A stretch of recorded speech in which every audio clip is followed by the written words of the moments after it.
ভূমি আইন নিয়ে বিশাল এক পরিবর্তন আসছে। চলুন জেনে নিই এই ডিজিটাল জরিপে নিজের মালিকানা কিভাবে বাঁচানো যাবে।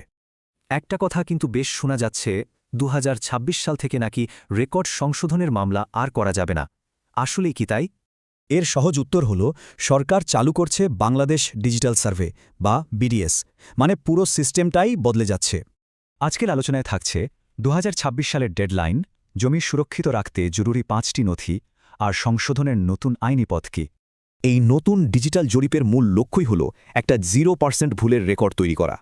এই বাংলাদেশ ডিজিটাল সার্ভে বা বিডিএস হবে মালিকানার ফাইনাল প্রমাণ, তাই এখানে নাম ঠিকঠাক থাকাটা খুব জরুরি।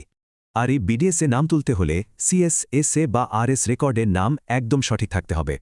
মালিকানা প্রমাণের জন্য এই 5টা ডকুমেন্ট কিন্তু লাগবেই, যেমন মূল দলিল, খতিয়ান আর হালনাগাদ খাজনার রসিদ।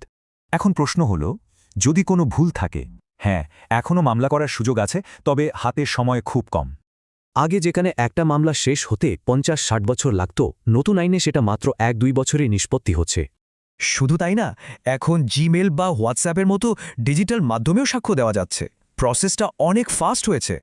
সংশোধনের জন্য মূলত দুটো পথ খোলা আছে: ছোটখাটো ভুলের জন্য এসিল্যান্ড অফিস, আর বড় বিতর্কে দেওয়ানি আদালত। ভূমি মন্ত্রণালয় কিন্তু পরিষ্কার করে দিয়েছে যে দলিল থাকলেই জমির মালিক, এই ধারণাটা আর সব সময় খাটবে না। দলিল থাকার পরেও 5 ধরনের জমি কিন্তু ঝুঁকিতে আছে, যেমন ঠিকমতো বন্টন ছাড়া সাবকবলা বা জাল দলিল। খুব গুরুত্বপূর্ণ একটা কথা হলো, দখল মানেই কিন্তু মালিকানা নয়।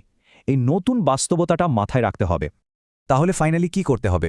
প্রথমত, জরুরি 5টা ডকুমেন্ট গুছিয়ে ফেলুন। এরপর অনলাইনে রেকর্ড চেক করুন। এই সব কিছুর পর প্রশ্নটা কিন্তু থেকেই যায়, আপনার জমি কি আসলেই সুরক্ষিত থাকবে? তাই আজই সব কাগজপত্র গুছিয়ে নিন, আর নিয়মিত আপডেটের জন্য আমাদের সোশ্যাল চ্যানেলগুলোতে যুক্ত থাকতে পারেন।